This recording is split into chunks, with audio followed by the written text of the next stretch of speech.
Hari ini pembahasan kita tentang sejarah Islam pada masa Bani Abbasiyah. Bani Abbasiyah ini merupakan salah satu puncak kejayaan Islam ya, terutama dalam perkembangan ilmu pengetahuan, karena kekhalifahan Bani Abbasiyah ini sangat mendukung upaya untuk pendidikan, gerakan penterjemahan besar-besaran. Nah, secara lebih spesifik akan saya jelaskan dalam beberapa slide berikut.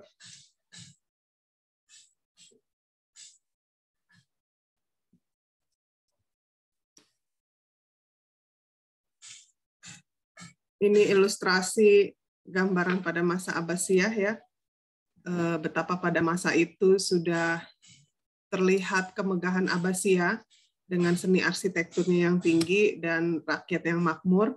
Ini peta wilayah Abbasiyah. Jadi kalau di peta ini ditunjukkan ini yang garis coklat ini pada masa Harun ar-Rasyid tahun 786 sampai 809. Ini kira-kira wilayahnya dari sini. Garis ini ya, Tunisia, Tripolitania, Libya, sampai ke Mesir ya. Kemudian ini Armenia, lalu sampai juga ke sini ya, ke India ya, sebagian India. Dan ini luas sekali ya, Mesir, sebagian Afrika, kemudian di Afghanistan, sebagian India, dan wilayah Arab ya. Jadi Mekah Madinah ini merupakan titik awal perjalanan. Nah, ini jalur utamanya. Ini di sini tunjukkan dengan garis putus-putus ini. Nah, ini jalur perkembangan Islam pada masa Abbasiyah.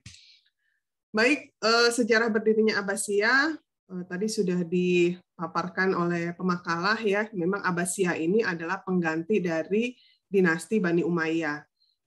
Tadi ada pertanyaan, kenapa sih dinasti Abbasiyah kayaknya pengen banget menguasai Umayyah? Ya memang pada masa sejarah itu seperti itu, yang kuat yang menang gitu, yang kuat yang menguasai gitu. Jadi kalau pemerintahannya tidak cakap, pemerintahannya tidak mampu memanage dengan baik wilayahnya, tidak mampu memanage manajemen pemerintahannya, ya tergantikan gitu. Ini beberapa dinasti memang selalu ada perebutan wilayah antara satu dengan yang lainnya. Nah, kisah perebutan wilayah ini tidak hanya terjadi antara pergantian Umayyah dengan Abbasiyah. Kalau kita ingat Arab pra-Islam, itu benih-benih perpecahan, benih-benih saling merebut wilayah itu memang sudah terjadi ya, karena pada masa Arab pra-Islam itu kan wilayahnya itu tandus, jadi yang diperebutkan itu wilayah yang ada oasenya, yang ada airnya, yang ada tumbuh-tumbuhannya sehingga ternaknya bisa hidup ya, bisa mencari makan. Nah, jadi mereka selalu hidup berpindah, selalu berperang untuk memperebutkan wilayah. Jadi dan itu berlanjut terus sampai Abbasiyah ini gitu ya. Semua yang merasa kuat ya berperang gitu. Jadi kalau dia melakukan ekspansi menang ya dia mendapatkan wilayah tersebut gitu. Kemudian pada masa Abbasiyah ini dia adalah keturunan Abbas bin Abdul Muthalib. Ini adalah paman Nabi yang termuda ya, keturunan dari paman Nabi Muhammad, dan keturunan paman Nabi Muhammad ini merasa mereka ini paling layak gitu ya menjadi pemimpin kekhalifahan Islam karena masih keturunan dari garis paman Nabi gitu. Jadi merasa lebih berhak dibanding garis keturunan Umayyah. Gitu. Jadi ya di antara mereka ini ada semacam fanatisme masing-masing gitu ya, merasa sukunya lebih hebat, merasa keturunannya lebih layak gitu. Memang di kalangan Arab pada masa itu ada fanatisme seperti itu. Nah, jadi ketika mau melakukan penggulingan Bani Umayyah, ini sudah banyak persiapan yang dilakukan ya, perlu strategi yang kuat karena memang Umayyah juga satu dinasti yang besar, dinasti yang kuat yang berkuasa cukup lama gitu kan, sehingga perlu menggalang kekuatan. Di samping pada masa Bani Umayyah sebelumnya itu banyak terjadi ketidakadilan yang dirasakan oleh bangsa-bangsa di luar Arab. Tadi pemakalah menyebutkan Mawali ya. Mawali itu orang non-Arab.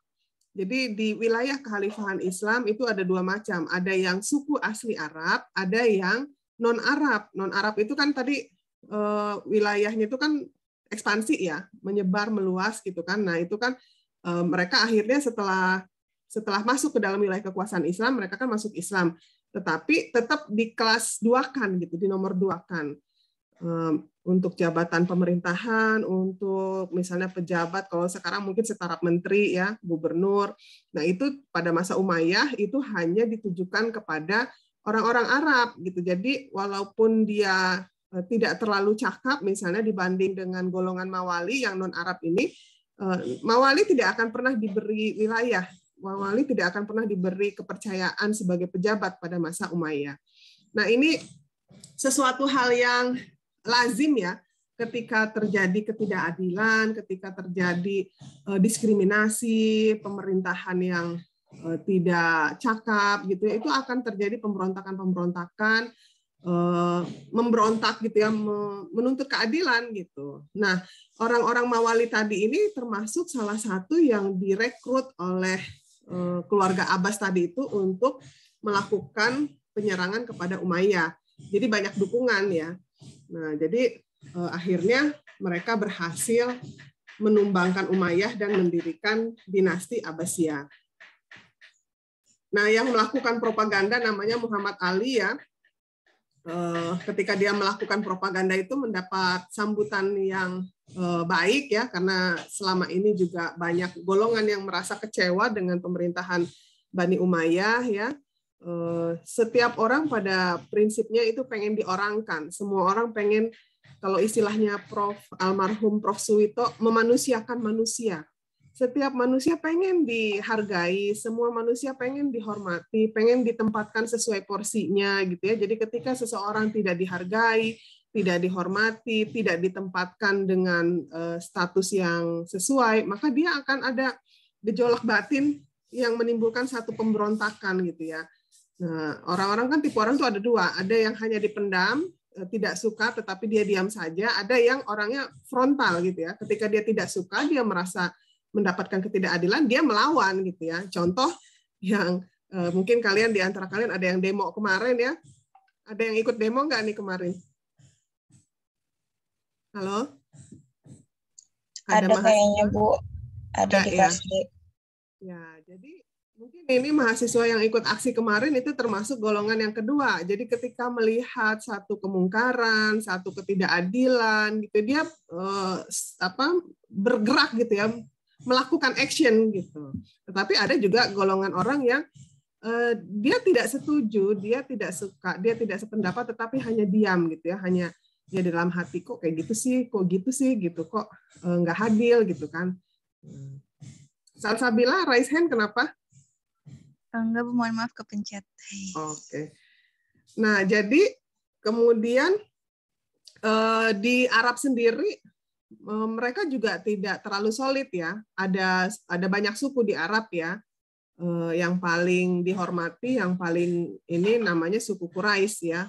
Karena kalau waktu masa Nabi Muhammad, suku Quraisy itu dia dipandang atau terpandang karena memang dia yang memegang kunci Ka'bah gitu ya, yang mengelola Ka'bah itu adalah suku Quraisy. Sementara pada waktu itu kan di Mekah itu dia, kalau suku Quraisy yang memegang Ka'bah, pengelolaan Ka'bah kan banyak ziarah ya, perputaran uang pada masa ziarah itu dikelola oleh suku Quraisy, maka dia menjadi suku yang dihormati, yang terpandang. Nah, kira-kira saya ingin menggambarkan di Arab itu banyak suku gitu ya. Nah, misalnya suku Arab Mudariyah dengan Arab Selatan itu disebut Arab Himyariyah gitu. Nah, di antara suku ini masing-masing ada fanatismenya gitu ya. Sama lah kira-kira kalau di Indonesia ada suku Jawa, suku Sumatera, suku Baduy, suku apa, masing-masing kan merasa sukunya lebih baik dibanding suku yang lain.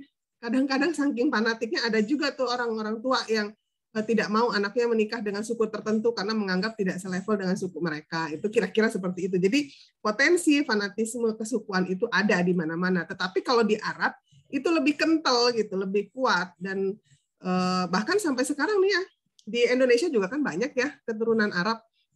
Ada nggak nih di kelas ini yang keturunan Arab, mungkin bisa sharing gitu ya. Kalau yang saya tahu di suku-suku Arab yang ada di Indonesia juga ya, apalagi keturunan Habaib itu, mereka kan nggak sembarangan. Jadi harus ada istilahnya apa ya, kayak kemurnian suku mereka gitu ya. Dan tidak bisa juga sembarangan.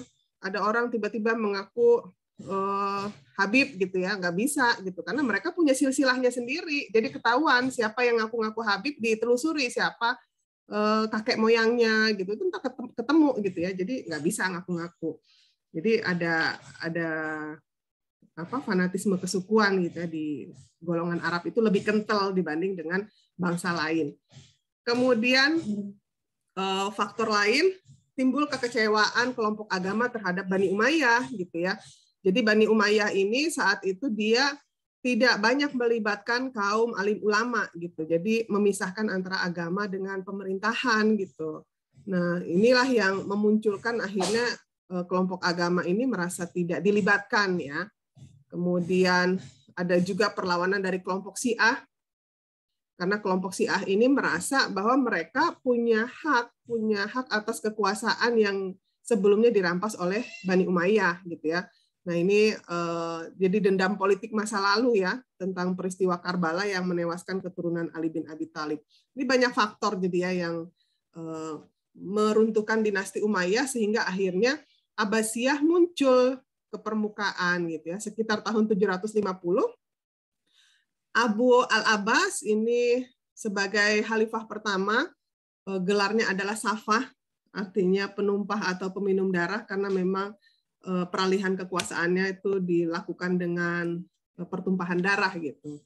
Nah, nama Abbasiyah tadi dari nama paman Nabi Muhammad, Al-Abbas ibnu Abdul Muthalib, ibnu Hisam. Kemudian ya ini tadi ya, karena merasa lebih berhak, merasa keturunannya lebih dekat dengan Nabi, ya menurut mereka Abbasiyah itu lebih layak menjadi khalifah dibanding keturunan Bani Umayyah. Kondisi sosial politik pada masa Bani Abbasiyah. Jadi tadi di awal slide saya sudah menunjukkan wilayah peta kekuasaan Abbasiyah. Jadi pada masa, jadi kalau dilihat itu ya seperti piramida.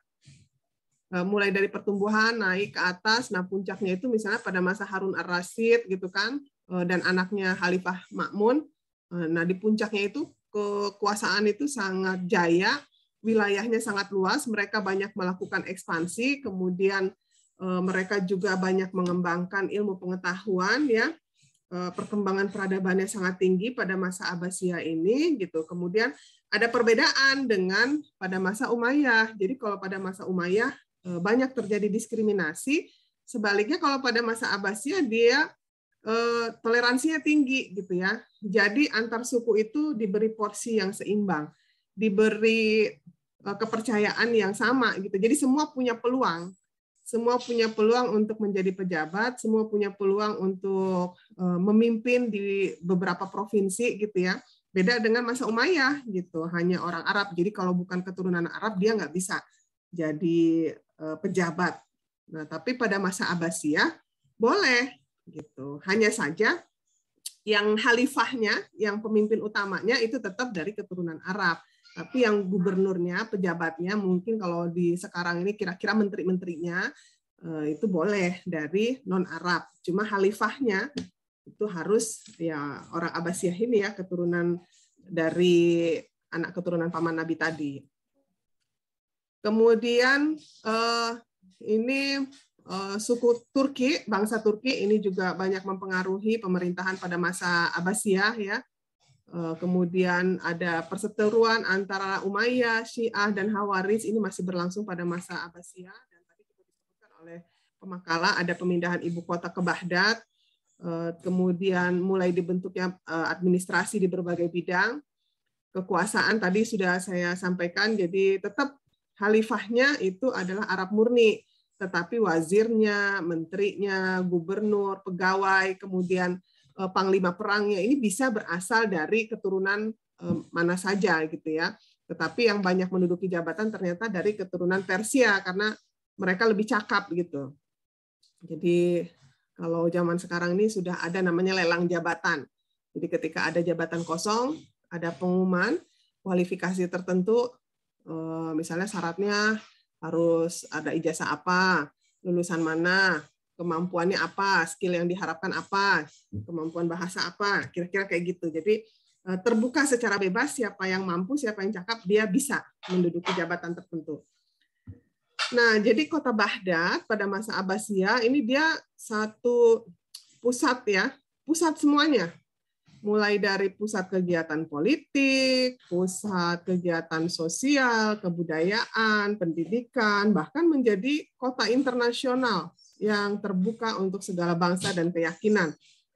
Kira-kira kalau di masa kita nih di Indonesia mungkin seperti Jakarta ya. Kalau Jakarta ini kan ya pusat perkantoran di situ, pusat pendidikan dan kampusnya di situ, pusat industrinya di situ gitu kan, pusat politik pemerintahan di situ, akhirnya crowded gitu kan. Macetnya luar biasa. Ya, kalau masa dulu di Baghdad itu ya kira-kira seperti itulah, betapa sibuknya, betapa meriahnya di kota tersebut karena semua kegiatan ada di Baghdad. Nah, pada masa Abbasiyah ini khalifahnya sangat mendukung perkembangan ilmu pengetahuan ya.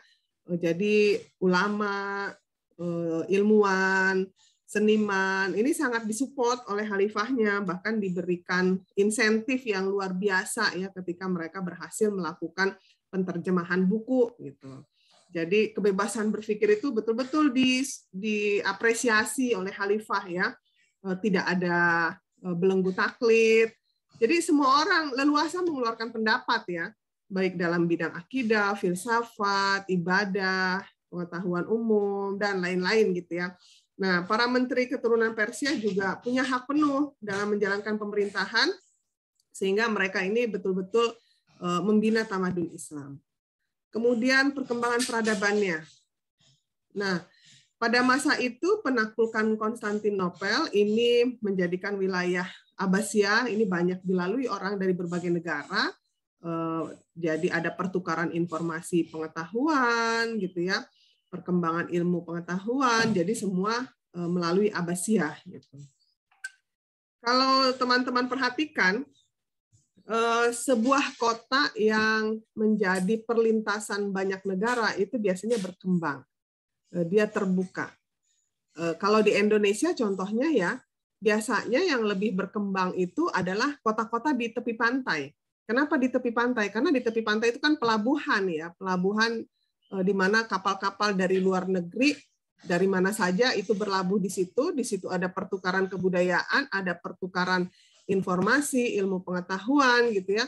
Sehingga biasanya penduduk di wilayah pantai, di kota-kota di tepi pantai itu lebih berkembang dibanding yang tinggalnya itu di pegunungan, ya kan? Coba aja, tingkat kesejahteraannya itu lebih tinggi di tepi pantai.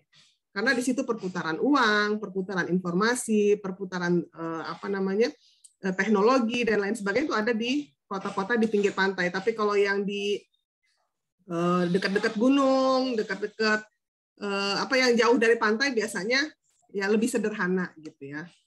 Nah, ini juga yang terjadi pada masa Abbasiyah gitu, sehingga di sana itu ya semua berkembang pesat karena tadi dia sebagai kota internasional juga, persinggahan beberapa negara yang kalau mau melakukan perdagangan, mau melakukan rihlah itu lewat Abbasiyah. Nah, puncak kejayaan Abbasiyah ini pada masa Harun ar-Rasyid dengan Al-Ma'mun. Pada masa itu negaranya makmur, kekayaannya melimpah, keamanannya terjamin, gitu kan. Tetapi juga tetap ada beberapa pemberontakan ya, karena wilayah Abbasiyah tadi kan luas sekali ya, sampai ke Afrika, sampai ke Asia, sampai ke sebagian India, gitu, sampai ke ini juga sampai ke Spanyol, ke Eropa, gitu. Nah, tadi ada pertanyaan juga dari kawan-kawan tentang dinasti-dinasti kecil ya pada masa Abbasiyah. Nah, memang iya, saking luasnya Abbasiyah, pusat itu tidak mungkin mengontrol langsung sampai ke wilayah jauh ya, karena keterbatasan lah gitu ya.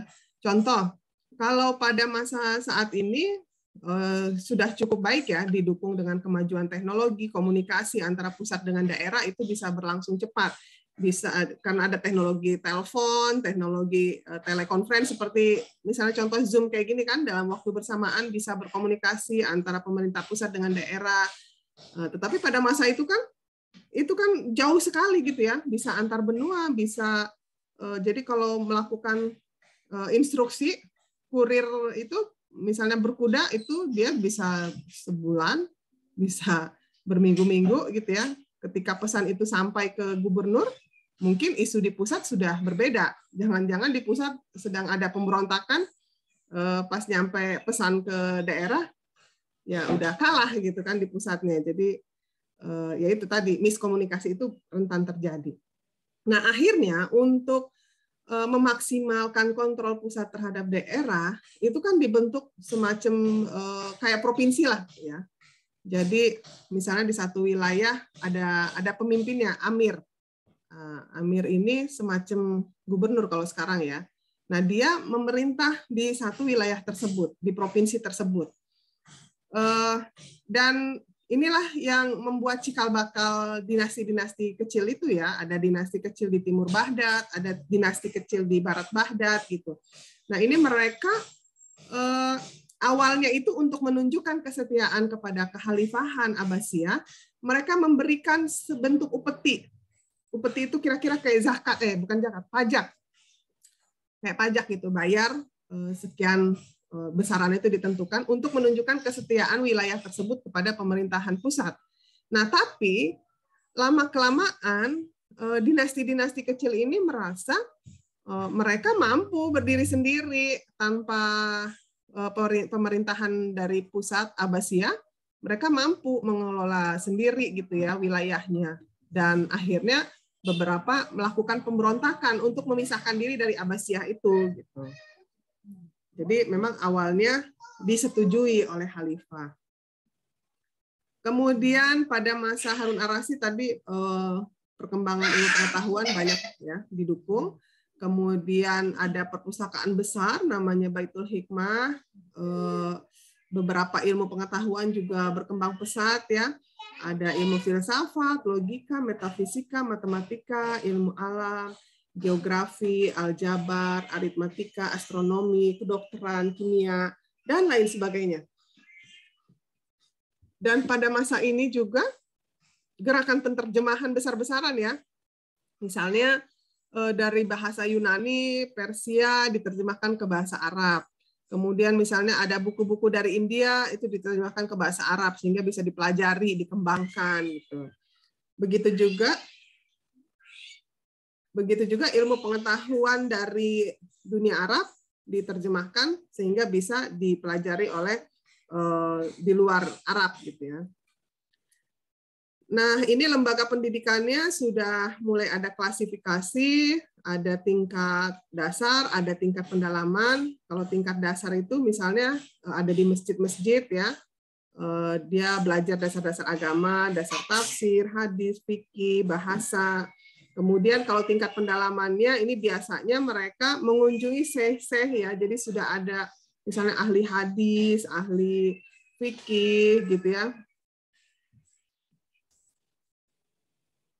Kemudian, nah ini puncak kejayaan Abbasiyah ini bisa terjadi karena beberapa faktor, ya.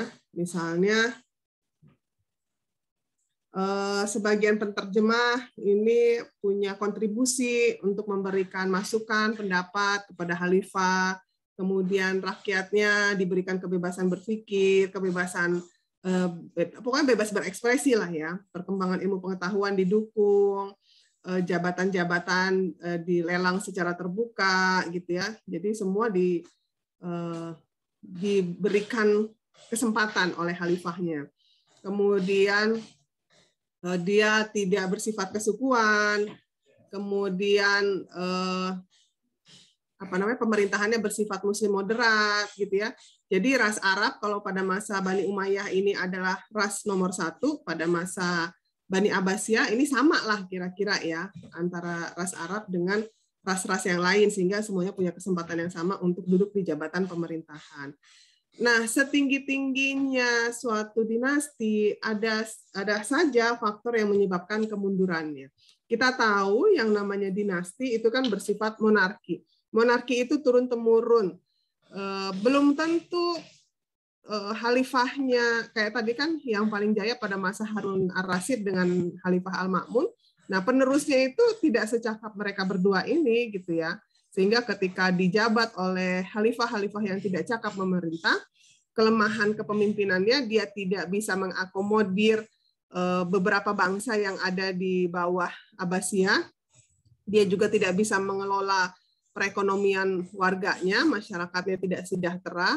Lalu dia juga tidak bisa memberikan solusi terhadap berbagai permasalahan keagamaan yang dialami oleh warganya. Di samping juga saat itu terjadi perang salib ya. Perang salib itu ada beberapa periode, itu cukup menguras perhatian, cukup menguras energi, biaya gitu. Dan serangan Mongol ke wilayah Islam.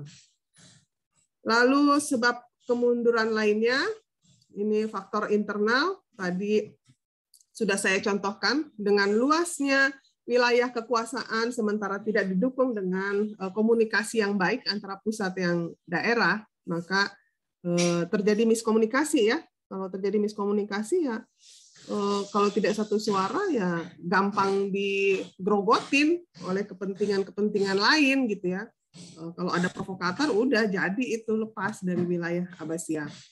Kemudian ada konflik keagamaan, ada persaingan antar bangsa, lalu ada pengaruh Mamluk, Bani Buaih, Bani Seljuk ya, dengan diangkatnya angkatan bersenjata di bawah panglima sehingga khalifah ini sangat tergantung kepada tentaranya gitu. Nah, akibatnya keuangan negara ini menjadi tergerogoti gitu ya, karena untuk membiayai tentara itu tidak murah gitu ya. Misalnya mau melakukan ekspansi atau mau apa gitu kan cost-nya tinggi selain untuk membayar biaya honor harian misalnya ya, tetapi juga harus membeli persenjataan, harus untuk akomodasinya, transportasinya gitu kan. Belum lagi kerusakan yang ditimbulkan akibat peperangan yang terjadi gitu. Jadi cost untuk tentara ini sangat tinggi. Terus faktor eksternal kemunduran Abbasiyah, terjadi perang salib ya, ada beberapa gelombang. Ini pembahasannya tersendiri. Jadi ini terjadi pada tahun 1095 Masehi, saat itu Paus Urbanus II ini menyerukan kepada umat Kristen di Eropa. Mungkin kalau di Islam itu istilahnya jihad, menyerukan jihad tapi versi Kristen ya. Jadi kata Paus, ayo kita melakukan perang suci. Karena pada saat itu dipicu oleh orang-orang Kristen yang melakukan ziarah ke Baitul Maqdis ini dihalang-halangi oleh penguasa Seljuk gitu ya. Jadi semua agama ketika disentil masalah keagamaannya, fanatisme keagamaannya pasti muncul. Contoh umat Islam ya. Umat Islam Indonesia ini kan macam-macam. Ada yang memang soleh, ada yang memang Islamnya Islam, apa istilahnya kalau di buku itu ada Islam abangan, Islam priai, ada Islam KTP juga gitu ya. Nah, jadi walaupun Islamnya cuma Islam KTP, yang sholatnya juga kadang bolong-bolong gitu ya, tapi kalau misalnya Islamnya dihina, nabinya dibuat karikatur yang tidak sopan, terus dilecehkan, dia pasti muncul gitu ya, jiwa membela agamanya itu gitu ya. Mungkin itu kira-kira yang jadi salah satu faktor kalau kita ingat kejadian kemarin saat aksi ya, ada seorang yang digebukin itu. Kalau dilihat jejak digitalnya kan juga dia banyak melecehkan agama Islam ya, banyak menghina lah gitu ya, dan mulutmu harimaumu, akumulasi juga orang-orang yang mungkin tidak setuju, merasa agamanya dilecehkan, jadi akhirnya terlampiaskan kemarin gitu, walaupun sebetulnya tidak boleh juga ya melakukan kekerasan gitu, tapi ya itu kira-kira ketika keberagamaan itu disentil, dihina, ini ya muncul fanatisme itu pasti ya, semua agama pasti begitu. Nah akhirnya ya udah dengan jihad versi Kristen gitu ya, perang suci versi Kristen. Itu ditawarkan, itu kenapa orang-orang Kristen itu mau melakukan perang salib? Disebut perang salib karena banyak simbol salib ya waktu itu. Kalau orang Islam seperti ini kira-kira background-nya. Simbolnya bendera dengan apa namanya? Biasanya berlatar hitam seperti ini, terus ada sahadatnya biasanya.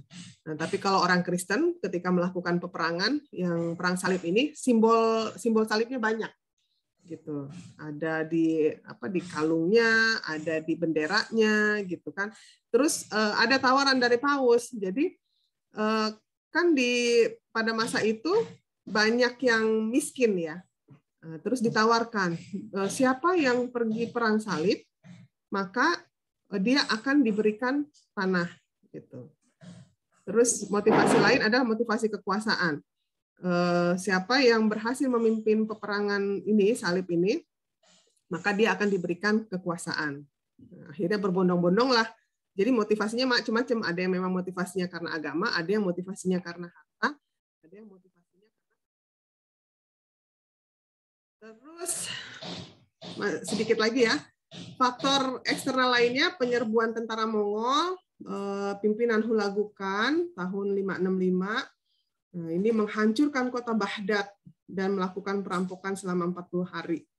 Jumlah korban jiwanya kurang lebih 2 juta jiwa. Jadi tidak ada yang disisahkan dari Abbasiyah gitu ya, semuanya di bumi hanguskan. Bahkan orang-orang Abbasiyahnya, keluarga kerajaan itu diburu. Kalau menurut beberapa cerita ada yang, kalian tahu kalau logam dipanaskan dia kan cair ya, itu diminumkan ke anak keturunan ini, kekhalifahan Abbasiyah ini. Jadi pokoknya dibunuh dengan kejam lah. Saya ingin menggambarkan bahwa pembunuhan, perampokan dan ini serangan Hulagukan ini betul-betul sadis gitu ya. Dan terkenal itu kalau Hulagukan dia melakukan satu ekspansi ke satu wilayah, dia pasti membumi hanguskan, tidak ada yang disisakan. Jadi ketika orang mendengar tentara Hulagukan dari Mongol itu mau datang ke satu wilayah, orang udah gemetar duluan, secara mental udah ngedown duluan. Jadi ketika dia betul masuk, ya udah lebih gampang untuk membumi hanguskan karena mental para tentara dan para rakyatnya sudah ngedown gitu.